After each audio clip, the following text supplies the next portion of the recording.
A todos também que estão visitando aqui, que não pertencem a essa igreja, né?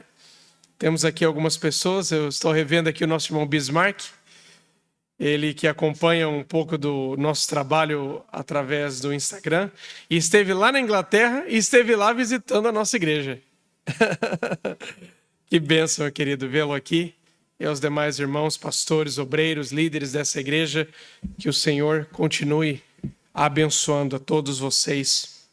Nós estamos aqui alegres e também conscientes da nossa responsabilidade com o reino de Deus. O pessoal que puder trazer uns 3 ou 4 copos de água para mim, por favor, porque hoje eu vou beber água aqui.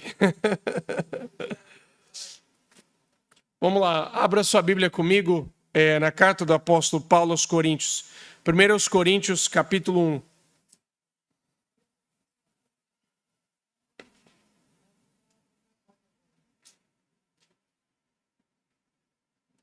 1 Coríntios, capítulo 1, nós iniciamos a nossa conferência teológica. O tema que estamos trabalhando é o Evangelho no mundo secular. Qual que é a nossa missão como igreja nos tempos em que vivemos hoje? 1 Coríntios, capítulo 1, nós vamos ler a partir do versículo de número 18.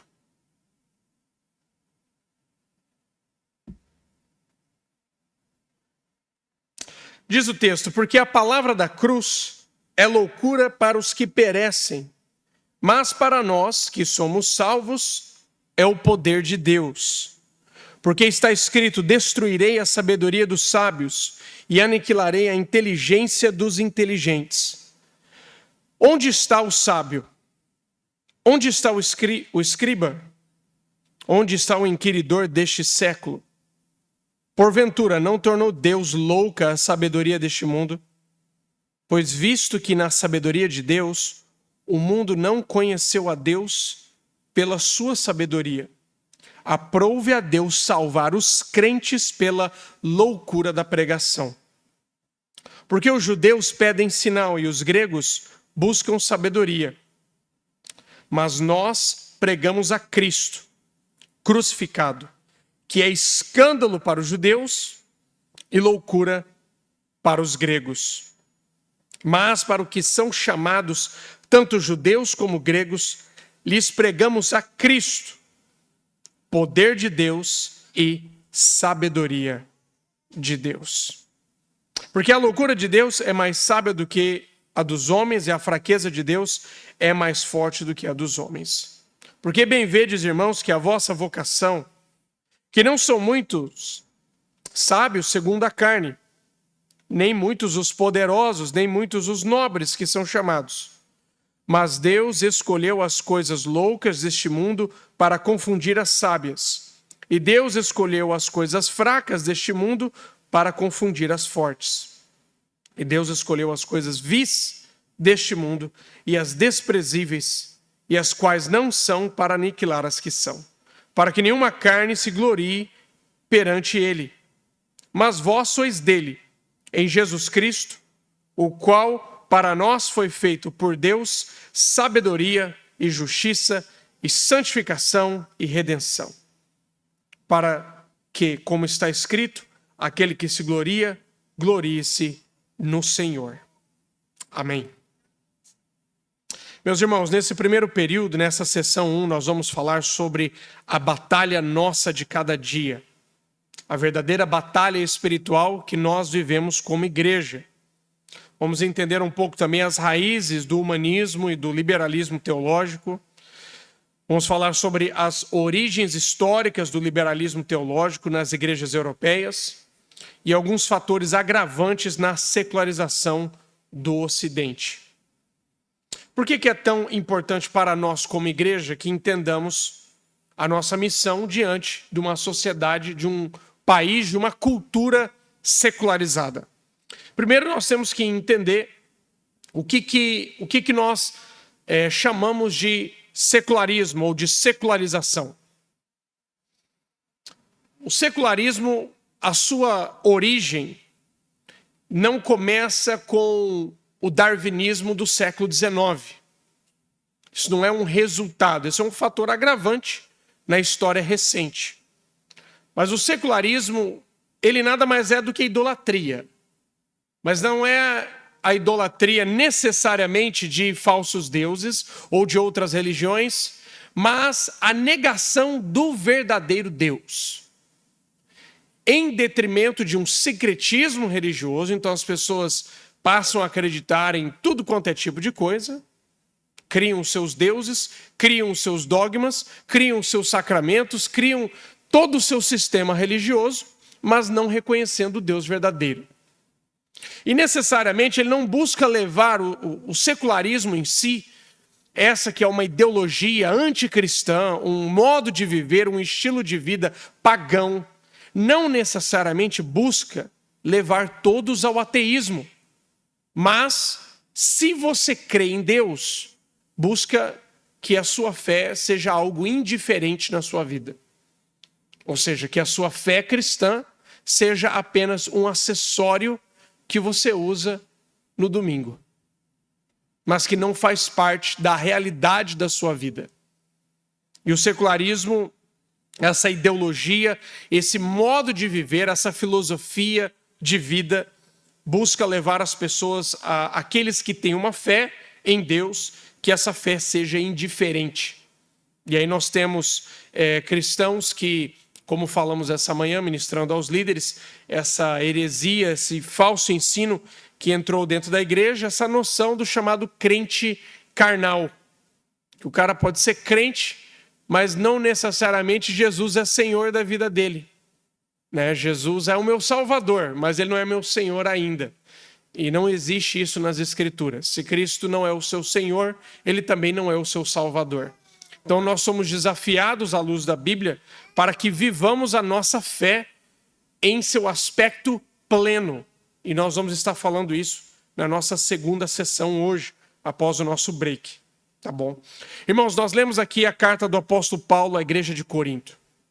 E aqui está uma igreja que nenhum pastor gostaria de pastorear. Está aqui uma igreja que, olha, se eu recebesse um convite para ir lá ministrar nessa igreja e assumir o pastoreio, eu posso dizer aos irmãos que eu diria não. Já de cara. Porque essa é uma igreja extremamente problemática. O apóstolo Paulo, ele planta a igreja em Corinto, na sua segunda viagem missionária. A igreja não o apoiou como deveria. Ele ficou 18 meses em Corinto, pregando o evangelho, evangelizando naquela região, plantando essa igreja. Durante esse período, a igreja de Corinto, que era uma igreja muito rica, muito próspera, não ajudou um centavo com o trabalho que Paulo estava desenvolvendo naquele lugar. Então essa igreja não o honrou como apóstolo, não o recebeu como deveria. Paulo teve inúmeros desafios. Agora Paulo está em Éfeso, ele recebe cartas fazendo perguntas relacionadas à ordem da igreja. A família de Chloe envia cartas ao apóstolo Paulo e dizendo também, dando a ele um relatório, qual que era a realidade espiritual desta igreja. Paulo então escreve essa carta e ele está tendo que corrigir praticamente todas as áreas da igreja. Havia problemas em quase todos os aspectos da vida dessa igreja. Quantos aqui sabem que igrejas têm problemas? Igrejas têm problemas. E nós, pastores, sabemos a quantidade de problemas que as igrejas têm. Cada igreja é diferente. Cada contexto é diferente. Cada realidade é diferente. Há igrejas que, dependendo da sua realidade cultural, do lugar onde está, ela é tentada a certos tipos de pecados. E os líderes da igreja, os presbíteros, os pastores, os bispos, são chamados a exortar a igreja a andar na verdade. Então, o trabalho pastoral, o trabalho da liderança é identificar tais problemas e lidar com essas questões. Há pecados que nós podemos chamar de culturais, da nossa cultura brasileira ou da nossa cultura regional, e eles devem ser desafiados. Na nossa segunda sessão hoje nós vamos entender melhor sobre isso, como o apóstolo Paulo lidou com essas questões da ordem da igreja, com o ensino da igreja, com o comportamento da igreja, em um outro aspecto também extremamente paganizado, secularizado. Vamos lá, a igreja estabelecida em Corinto não estava em um sacro império romano-germânico. Não estava em um contexto de um cristianismo estabelecido na sociedade. Paulo está tendo que lidar com uma igreja numa cidade que melhor poderia ser referida como a Las Vegas dos seus dias. Esse era o contexto da cidade de Corinto. Essa era uma das cidades mais depravadas da sua época. Só na colina onde ficava o templo de Afrodite havia 1000 prostitutas sacerdotisas que estavam lá cultuando Afrodite e desciam para o cais, ali era uma região do porto. Corinto também era a capital da região da Gália. Então esse era um lugar onde pessoas estavam vindo para lá toda hora. A cidade havia tido um terremoto e a cidade foi reconstruída. Então muitas pessoas novas estavam ali, muita gente nova, uma cultura totalmente paganizada, de extrema idolatria. E eu quero que você entenda, mas qual é a ligação de Corinto com uma sociedade secular? Tem tudo a ver, porque o secularismo não necessariamente busca levar todos ao ateísmo, mas levar todos à idolatria. Seja a idolatria do homem como sendo o seu próprio Deus, rejeitando qualquer religião, ou o sincretismo religioso. O homem é apenas um de muitos deuses que ele adora. Então Paulo está tendo que lidar com as questões de uma igreja que não estava ainda andando na novidade de vida que assim é requerido que todo crente viva. Então Paulo está lidando com uma igreja que está em um contexto extremamente secular. E aí nós temos aqui, meus irmãos, no primeiro capítulo, no versículo de número 18, o apóstolo Paulo fala da natureza da mensagem da igreja. Porque a palavra da cruz é loucura para os que perecem, mas para nós que somos salvos é o poder de Deus. Então a mensagem da cruz para esse mundo secularizado, para esse mundo pagão que rejeita o Deus verdadeiro, é uma mensagem que é entendida como loucura, sem sentido. Não há razão de seguir tal filosofia, ideia ou crença. Mas para aqueles que são chamados, para nós, é o poder de Deus. Diz o versículo 19, porque está escrito, destruirei a sabedoria dos sábios, aniquilarei a inteligência dos inteligentes. Paulo continua questionando aqui. Onde que está a sabedoria dos homens? Por acaso Deus usou os filósofos gregos em sua sabedoria humana para comunicar a sua verdade a nós? Não. Por acaso Deus usou os poderosos da sua época para trazer a sua mensagem aos homens? Não. Por acaso Deus usou os imperadores da época para comunicar e trazer a nós o reino de Deus? Não. Versículo 21. Pois visto que na sabedoria de Deus, o mundo não conheceu a Deus pela sua própria sabedoria. Então o homem, através do seu conhecimento humano limitado, não conheceu a Deus. As filosofias humanas não levam ao Deus verdadeiro. Todos pecaram, estão destituídos da glória de Deus, desde a queda de Adão e da humanidade lá em Gênesis 3, todos estão mergulhados no pecado, no engano e na mentira. Mas aqui nós vemos que Deus não comunicou a sua verdade aos homens da forma como os homens esperavam. Como eles queriam que Deus se revelasse. Da mesma forma como os seus líderes e os seus heróis assim foram revelados. Eles queriam que a mensagem fosse como a mensagem dos grandes filósofos gregos da sua época, que eram os grandes ídolos do Império Romano. E aí nós temos aqui, no versículo de número 21, que o mundo pela sua própria sabedoria não conheceu a Deus, mas aprove a Deus salvar os crentes pela loucura da pregação. Ou seja, aqui nós temos a única forma que o ser humano pode de fato conhecer a Deus por meio de uma revelação. Se Deus não se revelar ao homem a ponto de transformar o seu ser, dar a ele uma nova vida em Cristo Jesus, não há nenhuma sabedoria humana que possa convencê-lo que o evangelho não é loucura. O problema é que nós estamos diluindo a mensagem do evangelho. As grandes denominações, igrejas, instituições vão cortando fatias e mais fatias do evangelho a ponto que não sobra mais nada. E o que nós temos hoje são igrejas e muitas denominações, principalmente no continente europeu, levando pessoas diretamente ao caminho do inferno e não ao conhecimento da verdade.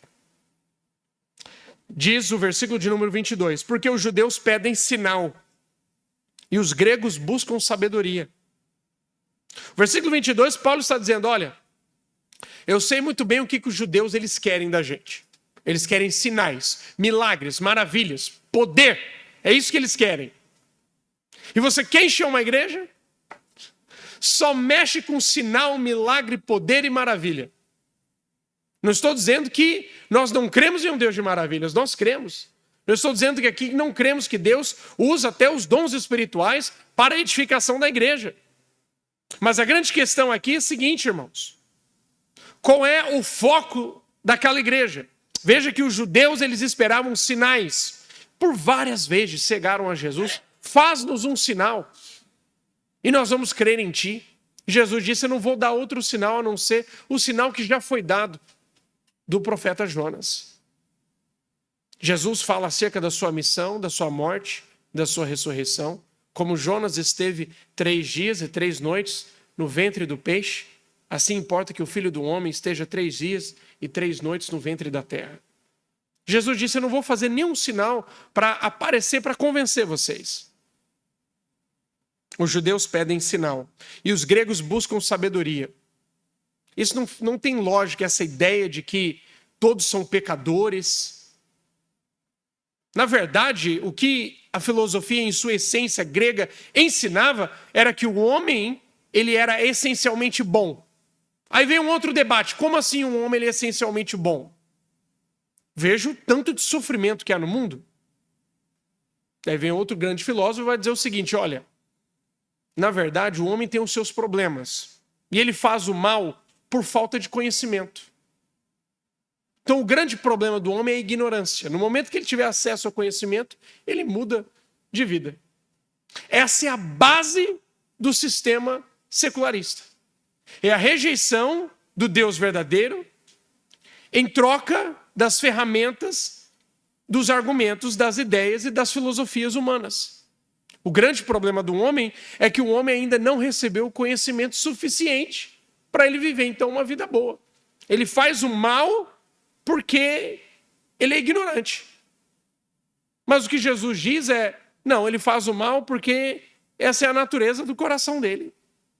Porque é do coração do homem que procede a maldade. O problema está numa coisa chamada pecado original. Todos nós já nascemos, seus filhos, crianças, já nasceram já. Como que de onde que essa criança aprendeu isso? Os pais sempre se perguntam.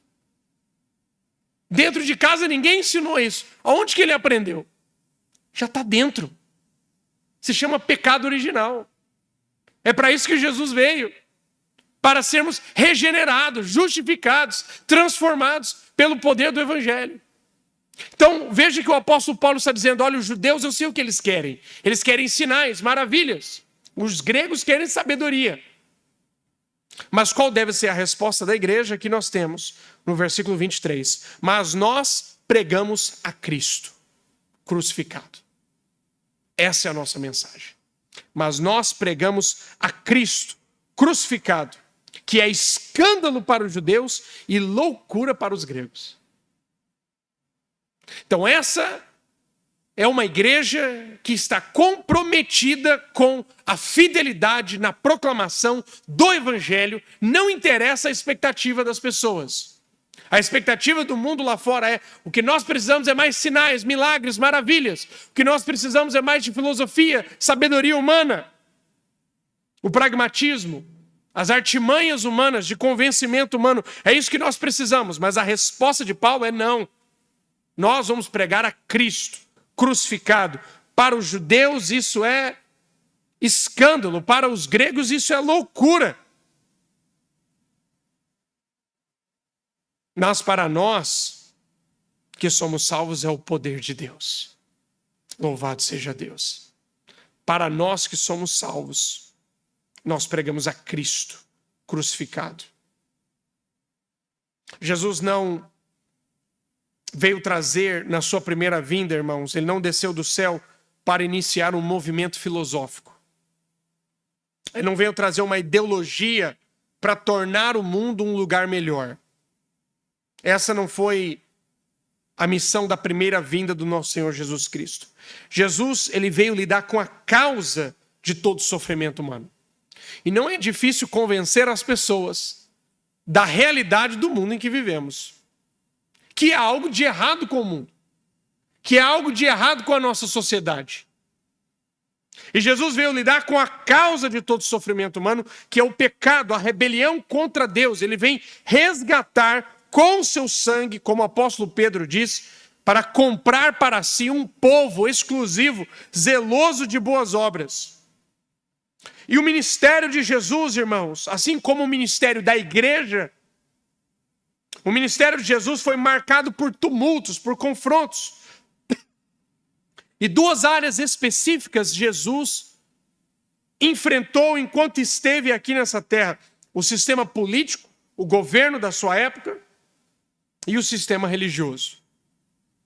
Foram dois sistemas em que Cristo confrontou diretamente. Ele enfrenta os fariseus, o grupo religioso mais respeitado de sua época. Hoje nós temos uma ideia de fariseus, mas que era completamente diferente no tempo de Jesus. Jesus enfrentou a classe religiosa mais respeitada de sua época.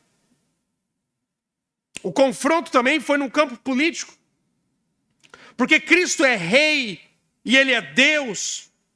Como rei, ele estabelece ordem, domínio, ele traz o estabelecimento do reino de Deus. Ele diz: arrependam-se, porque é chegado a vós o reino dos céus. E como ele é o Deus verdadeiro, o nosso Deus Emanuel, o verbo que se fez carne, tudo isso nos revela, irmãos, que o sistema religioso não recebeu porque ele está confrontando a sua própria hipocrisia.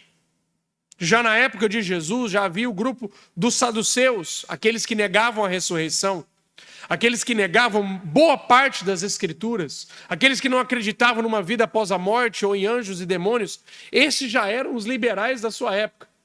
E Jesus enfrenta esse grupo. Quando lemos, irmãos, as escrituras, nós vemos que não há um Jesus meio termo. Não pode haver um Jesus bonitinho, comportadinho das séries, né, dos filmes. A ideia que as pessoas construíram de Jesus, quando você lê os evangelhos, quando você lê as profecias bíblicas, quando você vê o ministério de Jesus e o ministério dos seguidores de Cristo no início da igreja, você vê que desconstrói toda essa ideia que as pessoas criaram desse Jesus que podemos chamar de um Jesus secular. Porque é um Jesus que o mundo não tem problema com ele. A pessoa diz que acredita em Buda, não tem problema nenhum com Mohammed, não tem problema nenhum com Confúcio, mas Jesus também é maravilhoso. Esse não é o Jesus da Bíblia. O Jesus que não está diretamente em confronto com as falsas religiões desse mundo não é o Jesus da Bíblia. A Bíblia não nos dá, irmãos, a ideia de um Jesus meio termo. A Bíblia não nos dá a ideia de um Jesus que consegue agradar a todos os grupos religiosos. Pois bem, a ordem secular que tem se estabelecido, não só no nosso país, mas no mundo ocidental em geral, apregou o seguinte: mas todo mundo tem direito de acreditar no que quiser. Então todo mundo tem que ser respeitado, como se pudesse se acoplar ou caber todas as ideologias e religiões no mesmo cenário e vai dar tudo certo, não haverá problema algum. Esse não é o Jesus da Bíblia.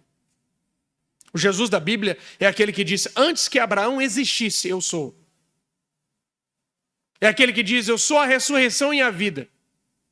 Aquele que crê em mim, ainda que esteja morto, viverá.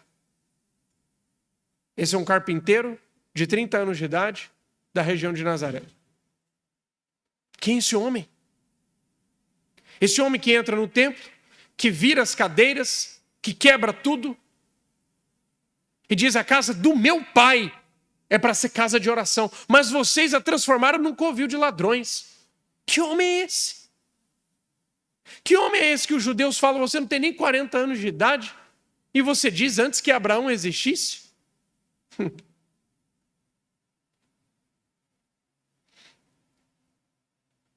Jesus não pode ser um mero profeta, ou um mestre, ou um líder, um professor de moralidade. O que Jesus disse acerca dele mesmo, o que Jesus disse acerca do seu Pai, não nos deixa uma opção neutra. Ou Jesus de fato é o Filho de Deus, ou esse homem é um lunático. Não tem meio termo. E o que nós precisamos como igreja do Senhor Jesus é desconstruir essa ideia que tem se espalhado na nossa sociedade de um Jesus que não é o Jesus verdadeiro. E por que a igreja faz isso? Porque uma das missões da igreja é combater a idolatria. E a idolatria que se instaura na nossa sociedade é a idolatria do falso Jesus, que não é o Jesus bíblico. O primeiro e o segundo mandamento diz que não devemos ter outros deuses e não devemos criar uma imagem de um Deus. E o pessoal acha que é apenas se referindo a imagens de santos ou de personagens da história da igreja que as pessoas vão lá orar e pedir favores a essas entidades. A questão principal aqui não é essa não, irmãos. É a idolatria de um Jesus que não é o Jesus bíblico. Criou-se um Jesus falso no imaginário das pessoas, um Deus falso. As pessoas orgulhosamente dizem, não, eu sou uma pessoa boa. Eu cometo os meus erros, mas do outro lado eu também tenho os meus acertos. Como eu ouvi de um senhor lá na Inglaterra, num trabalho de evangelização, ele dizendo que Deus seria muito injusto de condená-lo ao inferno só porque ele não acreditou na ressurreição de Jesus, já que ele era uma pessoa boa.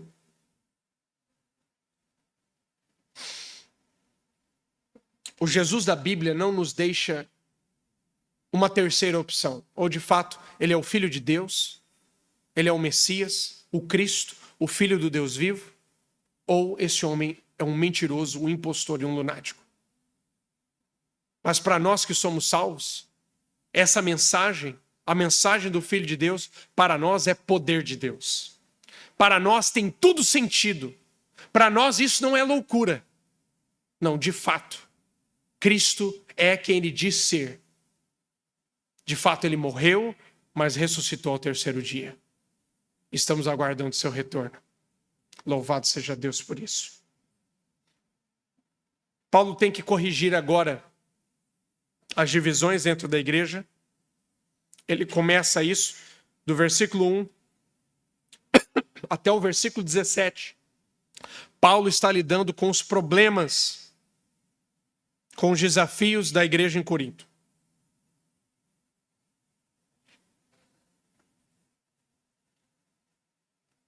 Paulo está lidando com a realidade de uma igreja que está em um contexto extremamente pagão. E o que nós vivemos no contexto da nossa sociedade, 20 séculos depois, nós estamos vivendo o mesmo desafio. O mesmo desafio. Nós vemos uma sociedade que, no caminho da idolatria, segue para o caminho da imoralidade. Todas essas questões estão diretamente associadas. A idolatria sempre está conectada com a imoralidade. Paulo está lidando com isso. Uma sociedade que não reconhece o Deus verdadeiro, que caminha na idolatria, ela consequentemente viverá uma realidade de imoralidade sexual absurda. E é o que nós vivemos na nossa cultura hoje. Romanos no capítulo 1, vamos ler Romanos capítulo 1 no versículo de número 18. Versículo 17. Versículo 17 e 18 diz: porque nele se descobre a justiça de Deus, de fé em fé, como está escrito. Mas o justo viverá pela fé. Porque do céu se manifesta a ira de Deus sobre toda a impiedade e injustiça dos homens, que detêm a verdade em injustiça. Porquanto o que de Deus se pode conhecer se manifesta porque Deus lhe manifestou. Porque os seus atributos invisíveis desde a criação do mundo, tanto o seu eterno poder como a sua divindade se entendem e claramente se veem pelas coisas que estão criadas, para que eles fiquem inexcusáveis, indesculpáveis.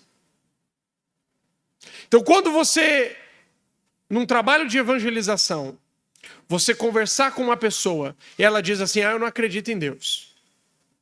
Eu sou ateu, eu sou ateísta, eu não acredito em nada disso. O texto que acabamos de ler diz o quê?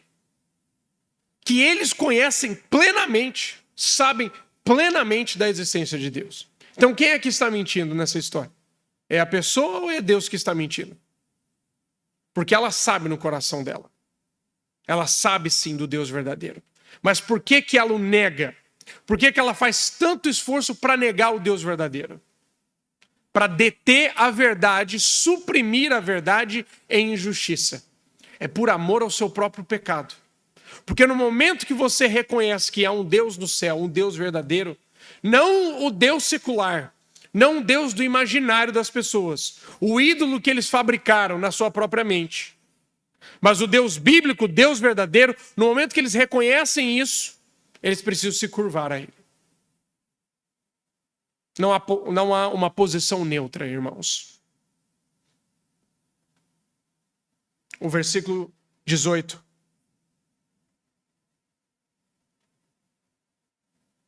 De 1 Coríntios, capítulo 1.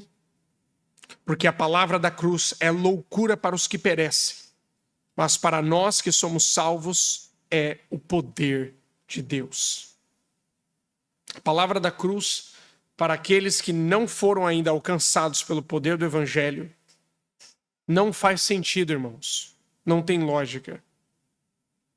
Mas para aqueles que são alcançados pelo poder de Deus, que foram transformados pelo poder do Evangelho, para eles é o poder de Deus. Para nós que somos salvos. Paulo está enfrentando um desafio aqui absurdo, irmãos, na cidade de Corinto. E isso é basicamente em todo o contexto gentílico, do mundo gentílico daquela época. Paulo está tendo desafios semelhantes. Ele vai ter desafios na cidade de Creta, por exemplo, quando ele escreve a Tito. E ele está lidando com uma sociedade que acredita em inúmeros deuses. O Império Romano não tinha um problema exato com Jesus. O problema deles não era com Jesus Cristo. O problema do Império Romano, eles não tinham problema algum em colocar Jesus lá no panteão dos deuses. Eles não tinham problema algum em incluí-lo lá.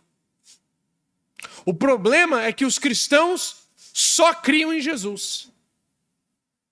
O problema era que os crentes declaravam que Jesus era kurios, Jesus é Senhor, Jesus é Rei.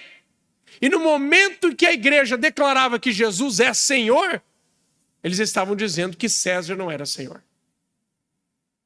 E o que você espera de uma sociedade pagã, secular, idólatra, consequentemente leva a salvação para os homens. O homem, ele é o seu próprio salvador. Ou ele olha para o Estado, para o governo, como sendo a sua salvação.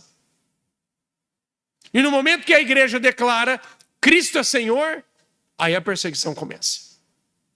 Aí os crentes foram perseguidos, foram jogados nas arenas para serem comidos por leões, queimados em fogueiras, crucificados.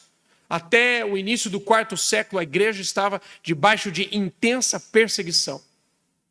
Por quê? Por declarar que só Jesus é Senhor. Essa é a confissão dos verdadeiros crentes. Daqueles que verdadeiramente nasceram de novo. Foram transformados pelo poder do Evangelho. Declaram que Cristo é Senhor. E o Império Romano não poderia aceitar isso. César não iria aceitar isso. Que a igreja declarava que Jesus é Senhor. Então os crentes passaram por inúmeras privações, por dificuldades. Porque em diversas províncias, aqueles que não iam no templo de César e queimassem incenso a César, não poderiam comprar nem vender. Estavam restritos, perdiam suas propriedades, eram perseguidos. Mas a igreja, mesmo assim, triunfou na sua missão. Isso é um exemplo para nós, irmãos, que mesmo nós que estamos em um contexto hoje, também de uma religião pagã que domina a nossa sociedade, contudo, não vivemos a mesma perseguição que eles viviam. Por mais que há muitos irmãos e igrejas ao redor do mundo que estão em um contexto semelhante. Mas aqui no nosso país, no mundo ocidental, nós não vivemos isso.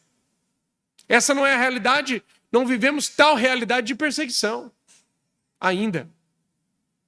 Porém, irmãos, a igreja naquele contexto permaneceu fiel ao Senhor, dando o exemplo para nós que a igreja pode avançar com o evangelho numa sociedade pagã, depravada, imoral e secular. Sabe por quê? Nós lemos Mateus capítulo 28, abra comigo lá. Esta é a base para o avanço da igreja. Mateus capítulo 28.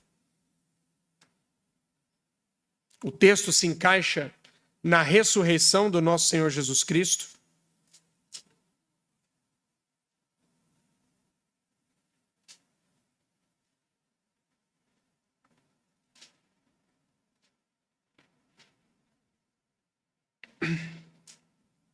O versículo 18 ele diz: chegando-se Jesus, falou-lhes dizendo: é-me dado todo o poder no céu e na terra.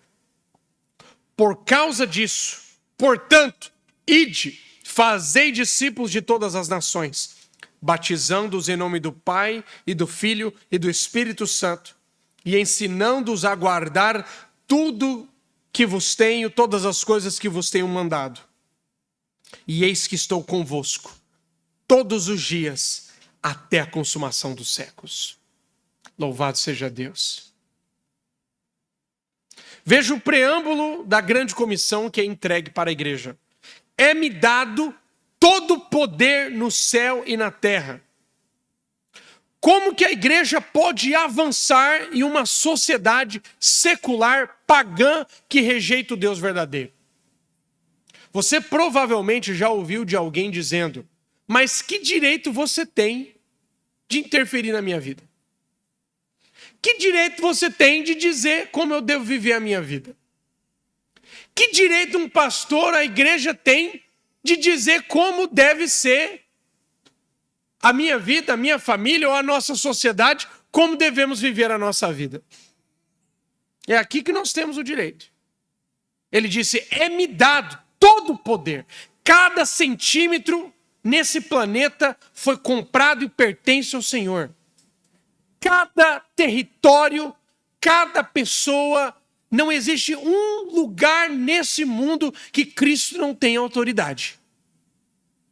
Porque aquele que venceu a morte, o que nenhum homem foi capaz de fazê-lo, aquele que venceu a morte tem domínio sobre todas as coisas. E ele disse: por causa disso, vocês vão.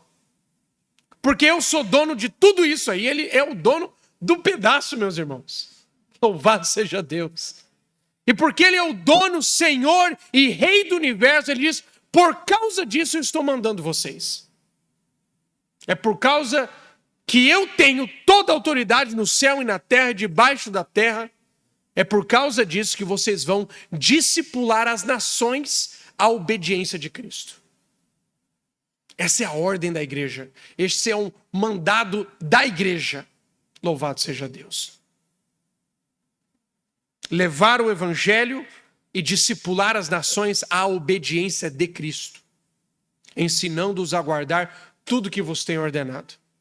E ele garante. E não pense que vocês estão indo sozinhos, não. Vocês estão indo debaixo da minha autoridade. Mas eu estou com vocês todos os dias até a consumação dos séculos.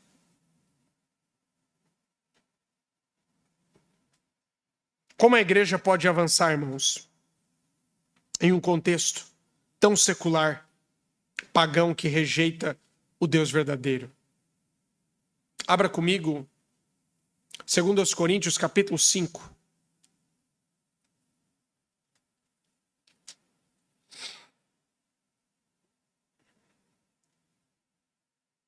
Segundo aos Coríntios capítulo 5.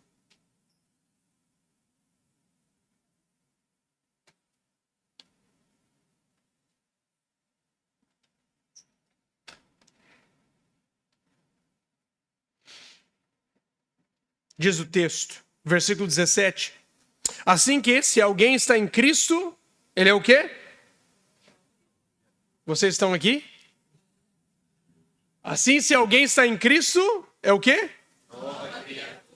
Nova criatura é. As coisas velhas já passaram, eis que tudo se fez novo. Vamos lá, Paulo não está falando aqui com descrentes, ele está falando com a igreja. Ele está falando com as novas criaturas. O que nós temos aqui na apresentação do Evangelho de Jesus, ele começa o seu ministério falando de arrependimento. Ele fala, porque é chegado a vós o reino dos céus. O reino de Deus, o governo de Deus está chegando. Já é chegado. Chegou o momento. Arrependam-se, porque é chegado a vós o reino dos céus. O sistema de governo celestial já está em operação nesse mundo. Como? Em um aspecto espiritual. Jesus não está lá agora sentado no trono em Jerusalém, reinando as nações, governando as nações. Não. Mas o reino de Cristo já está aqui. Como? Através da igreja. Veja, se alguém está em Cristo, ele é uma nova criatura. A primeira criação é todos os planetas, o universo, tudo que Deus criou no início. Esse planeta tão bonito que vemos hoje, as belezas naturais que vocês têm aqui na porta de casa. E isso ainda é o que restou do juízo do dilúvio. Mas é algo lindo, é maravilhoso o que vemos aí. Primeiro Deus cria o planeta, depois Deus cria o homem. Assim foi no início. Deus criou o universo, esse planeta, essa terra, recheou de coisas boas, e ele cria o homem para reinar e administrar sobre o que Deus havia criado. Agora, na nova criação, Deus começa criando um novo povo, uma nova nação, um novo homem, alguém que está em Cristo, dentro de o Cristo. Ele é uma nova criação, uma nova criatura. As coisas velhas se passaram, tudo se fez novo. Versículo 18, ele diz a origem disso. E tudo isto provém de Deus, que nos reconciliou consigo mesmo por Jesus Cristo e nos deu o ministério da reconciliação. Olha que coisa maravilhosa, irmãos. Fomos reconciliados com Deus e ele nos deu o ministério da reconciliação. Quão maravilhoso é isso? Agora, pense comigo. Como nós, humanos, que precisamos ser reconciliados, podemos, então, exercer esse ministério da reconciliação? Se ele deu isso a nós, como podemos exercer tal ministério, tal serviço no reino de Deus? Há um aspecto desse ministério que nenhum de nós podemos cumprir.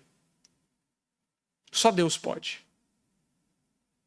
E aí nós temos que entender, irmãos, que nesse processo de avanço da igreja, de conquista desse mundo para o reino de Cristo, há um aspecto que nós não podemos cumprir, que nós não fazemos, que só Deus pode fazer.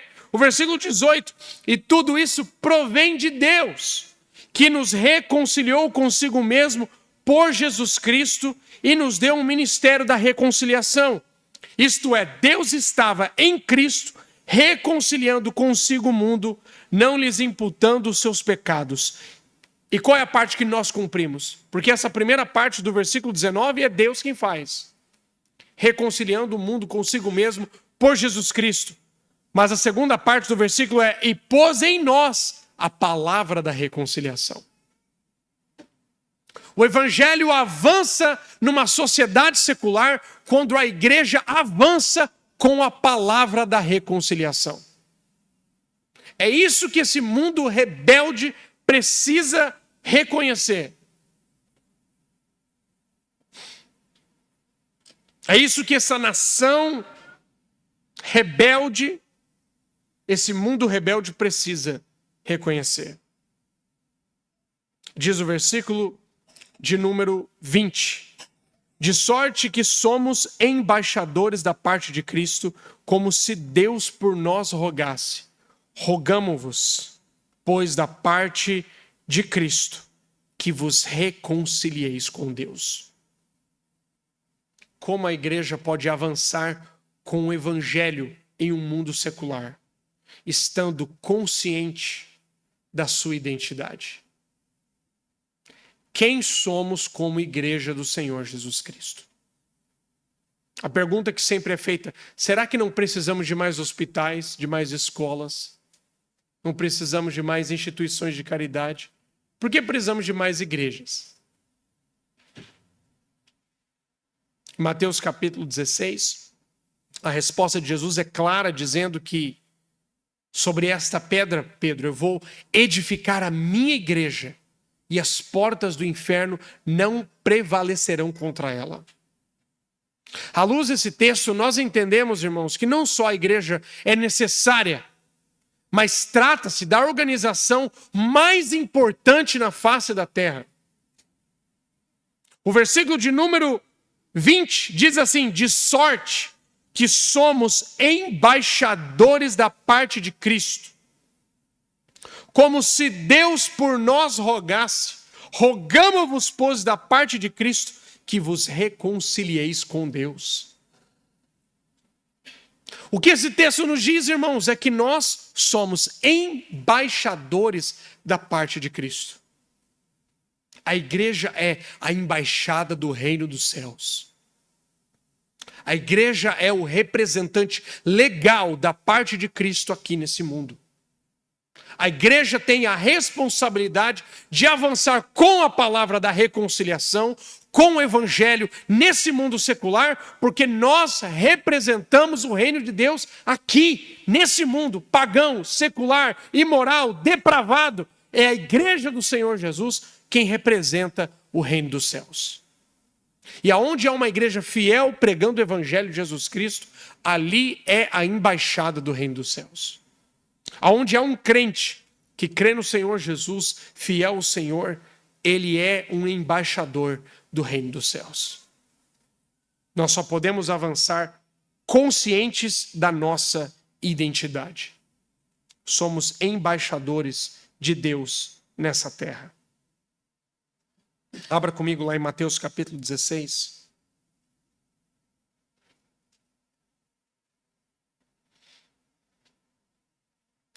O versículo de número 13. E chegando Jesus às partes de Cesareia de Filipe, interrogou os seus discípulos, dizendo: quem dizem os homens ser o Filho do Homem? E eles disseram: uns, João Batista, outros, Elias, e outros, Jeremias, ou um dos profetas. Disse-lhes ele: e vós, quem dizeis que eu sou? E Simão Pedro respondendo disse: tu és o Cristo, filho do Deus vivo.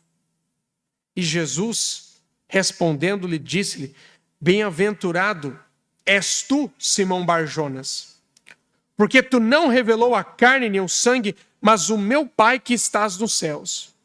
E também te digo que tu és Pedro, sobre esta pedra edificarei a minha igreja, e as portas do inferno não prevalecerão contra ela. E eu te darei as chaves do reino dos céus, e tudo que ligares na terra terá sido ligado no céu. E tudo que desligares na terra terá sido o quê? Desligado nos céus. Aqui, meus irmãos, nós temos Jesus afirmando a natureza da sua igreja, a natureza da igreja do Senhor Jesus Cristo. Como a igreja pode avançar com o evangelho em um mundo secularizado, um mundo pagão?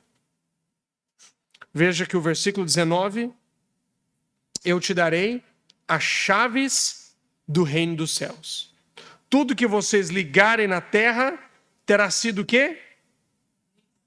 Ligado dos céus. Tudo que vocês desligarem na terra terá sido desligado nos céus. Nós não temos tempo de aprofundar nesse texto, mas eu quero ressaltar algo aqui relevante da nossa identidade como igreja. Somos embaixadores do reino dos céus. E Cristo entregou algo à igreja que não entregou a nenhuma outra organização nesse mundo. Ele entregou à igreja as chaves do reino dos céus. Agora, esse é um texto complexo. Que chaves são essas? Provavelmente você cresceu acreditando que as chaves do reino dos céus, quem tinha era São Pedro, ele estava lá na porta do céu, ele ia abrir para quem ele quisesse. Né? Não. Não é isso que Jesus disse. Quando ele entrega isso, ele entrega à igreja do Senhor Jesus Cristo as chaves do reino dos céus. E uma das confissões reformadas históricas, que é o Catecismo de Heidelberg, esse é um livro que foi composto para trazer a instrução à fé cristã, e na sua questão 83, esse grande homem de Deus, que foi Zacarias Ursinos, ele pergunta: o que são as chaves do reino dos céus? E ele responde dizendo: a pregação do santo evangelho e a disciplina cristã. O que são as chaves do reino dos céus? A pregação do santo evangelho e a disciplina cristã. É por meio destes dois meios que o reino dos céus se abre para aqueles que creem e se fecha para aqueles que não creem. Então, as chaves do reino dos céus, entendendo à luz do entendimento histórico reformado, que não trata-se ali de um poder místico que foi dado a Pedro, mas nada mais é do que a própria pregação do evangelho. Então, quando o evangelho é pregado, aonde ele é pregado fielmente, ali as chaves do reino dos céus estão operando, abrindo uma porta no reino dos céus. Aqueles que creem, entram. E aqueles que não creem, permanecem do lado de fora. Como a igreja pode avançar? Exercendo o poder das chaves do reino dos céus. Pregando o evangelho nesse mundo secular, a despeito da opinião das pessoas. É por meio da pregação do evangelho, da disciplina cristã que é exercida no contexto da igreja local, que o reino de Cristo se abre e se fecha para esse mundo. Aqueles que creem, recebem, aqueles que não creem, permanecem do lado de fora. Irmãos, nós vivemos hoje, como igreja, em uma batalha espiritual. Sabemos quem somos. Somos a embaixada do reino dos céus. Sabemos o que temos. O evangelho do Senhor Jesus Cristo. A pregação do santo evangelho, que é as chaves do reino dos céus, que leva ao mundo a palavra da reconciliação. Agora, nós estamos, ao mesmo tempo, em um mundo hostil, contrário aos ensinos das Escrituras, contrário ao Deus verdadeiro. Vivemos em um contexto de batalha espiritual e precisamos reconhecer isso. Mas que batalha espiritual é essa? Você provavelmente, quando ouve falar esse nome de batalha espiritual, vem muitas ideias na sua mente. Dependendo do seu contexto cristão em que você foi criado, ou igrejas que você pertenceu. O que você acreditava, ou provavelmente ainda acredita, sobre batalha espiritual. Que era a gente sair nas encruzilhadas, às 3 horas da madrugada, procurando os despachos para destruir lá as obras de feitiçaria. Alguns saíam lá com a chamada bomba santa, né? Sal grosso, óleo ungido, azeite, misturava tudo junto, saía lá ungindo os lugares. Tem gente rindo aqui, ó o pastor. Deus sabe, hein? Se você foi lá, hein?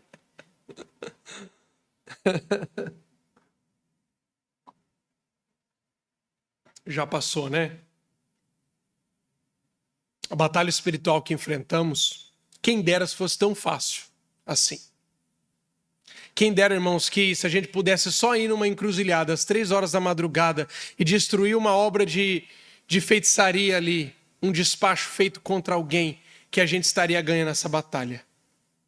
Quem dera se fosse tão fácil assim, só fazer uma poção mágica com óleo ungido, sal grosso e suco de uva e espalhar na cidade e todos os problemas iriam desaparecer. Quem dera, irmão, se fosse fácil assim. Mas não é. Leia comigo, vamos lá. A carta do apóstolo Paulo, 2 Coríntios, capítulo 10. 2 Coríntios, capítulo 10.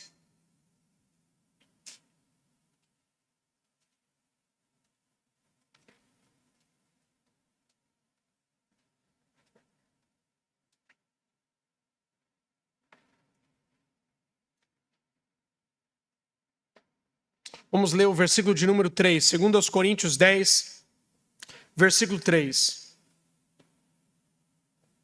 Porque andando na carne, não militamos segundo a carne. Porque as armas da nossa milícia não são o quê? Carnais, mas sim poderosas em Deus para a destruição do quê? De fortalezas.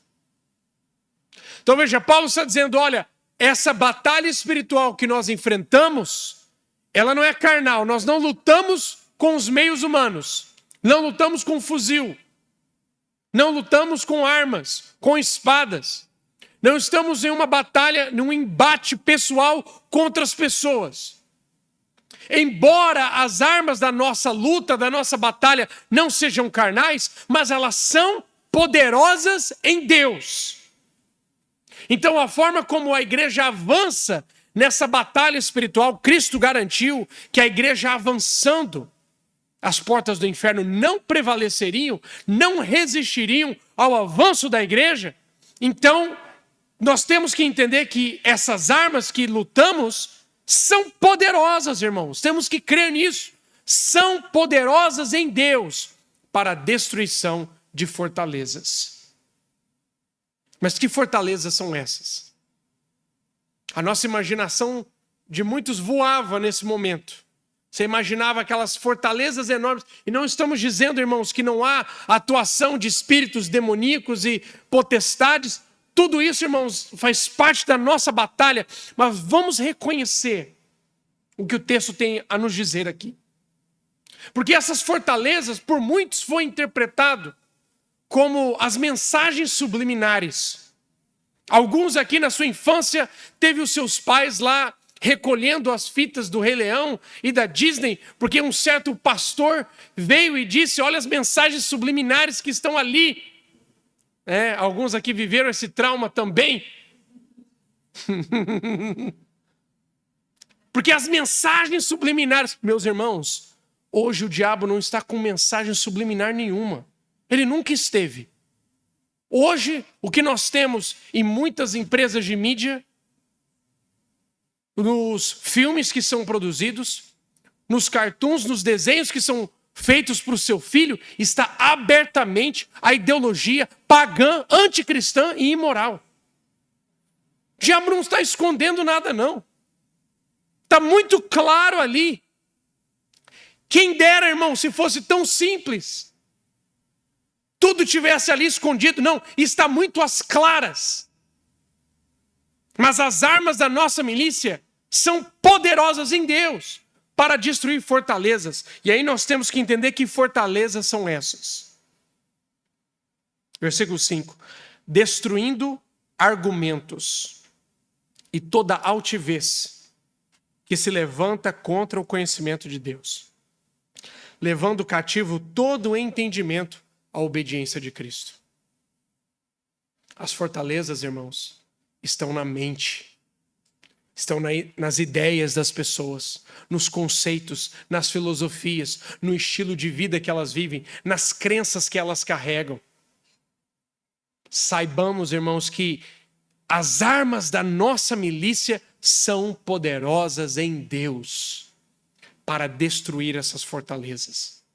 Fortalezas, ideias que foram construídas ao longo de muito tempo, pessoas que acreditam em tudo quanto é tipo de coisa. As armas da nossa milícia são poderosas em Deus para destruir essas fortalezas. Fortalezas na mente das pessoas. Uma ideia, irmãos, que é totalmente subjugada à idolatria, debaixo da idolatria, seja da idolatria pagã dos falsos deuses ou do homem sendo o seu próprio Deus. É necessário que reconheçamos que estamos em uma batalha espiritual. A verdadeira batalha espiritual, irmãos, que vivemos hoje é contra o que podemos definir de a nova ordem secular. Essa é uma batalha entre o senhorio de Cristo e a nova ordem secular. Estamos numa batalha espiritual entre o governo de Cristo e o domínio da agenda anticristã. Estamos em uma batalha espiritual entre a moralidade bíblica e a ética humanista circunstancial.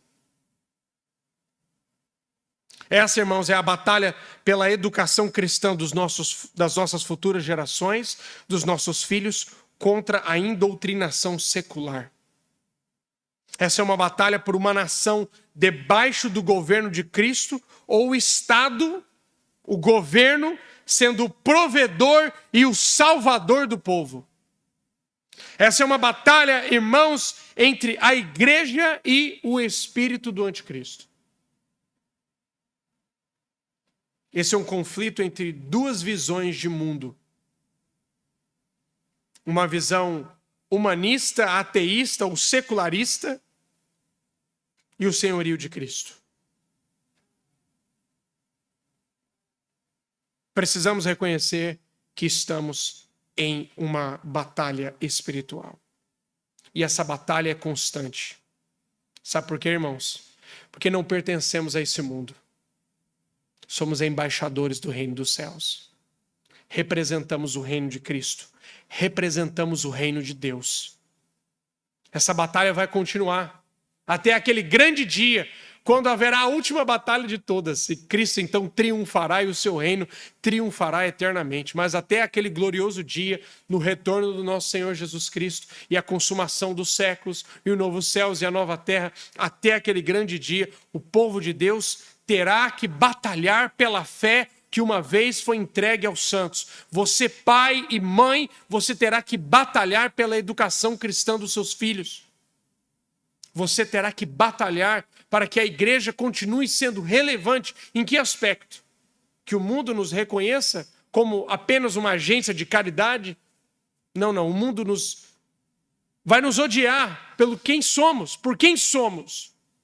Mas que sejamos reconhecidos por Deus e tidos por Deus como fiéis à sua palavra. O que importa é que sejamos achados fiéis naquele glorioso dia. Nós vamos caminhar agora para o nosso intervalo e, retornando na nossa segunda sessão, nós vamos continuar falando sobre as artimanhas do engano do secularismo na nossa sociedade. É como um polvo, tem os seus tentáculos e quais as áreas da nossa sociedade que essas ideologias têm avançado. Vamos falar um pouco também sobre a educação cristã das nossas futuras gerações. Vamos entender um pouco as raízes históricas do humanismo, do liberalismo teológico dentro das igrejas. Qual é a realidade da Europa hoje? O que aconteceu na história e o que está acontecendo hoje com o Brasil e que muitos não estão percebendo. E a nossa missão como igreja, como podemos avançar num contexto secular, debaixo da autoridade de Cristo, com o poder do Espírito Santo, com as armas da nossa milícia, com as chaves do reino dos céus. Louvado seja Deus, a igreja vai avançar. Amém? Te damos graças, Senhor, por esse momento de reflexão, de